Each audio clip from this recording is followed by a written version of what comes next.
Edwina, let me kick off with you. You actually think that these second jobs are quite important in a way, don't you? I mean, most MPs find that they are working full-time, and particularly when they first start being an MP and they're learning the job, they're getting to know the constituency, there really isn't much time for anything else, including the family very often. It's when they've settled in, they're experienced, they've got their systems organised, the office organised, they know the patch, and they often then find, especially if they aren't ministers, or they're not going to be ministers, or they've been ministers and they don't think they're going to be ministers again, they find opportunities then for deploying their talents in a way outside Parliament. And I think that's actually very useful. It means that we have a range of experiences, a range of talents, everybody from writers and journalists through to people who help to run pension funds, who are on the boards of big international venture capital companies, people who actually are doing all sorts of things that Parliament is voting on, legislating on, people who are involved with family businesses as well. All of that it's grist to the mill. It actually makes Parliament, I think, work better.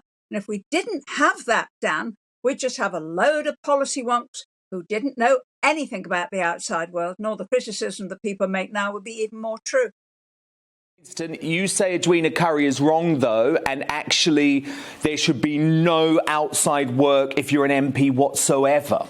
Absolutely right. MPs are earning £82,000 a year. That's fine. They don't need any more. And also, if I think back to when I was an MP, so much of my time was spent dealing with the problems of my constituents. And if you're working for some giant corporation, you haven't got the time to do your job. And also, you end up doing what the corporation or giant company wants, rather than what's in the interest of your local people. But Ken, what about, OK, let me give you an example. What about a nurse or a doctor who is also an MP, but they like to keep their hours in so that they stay qualified, or a lawyer not doing the sort of Geoffrey Cox style work, but who maybe wants to help out on some cases that are good for the community? What about in those instances? Well, if someone wants to spend a bit of time working as a nurse or a lawyer defending some person who's got a real problem or something like that,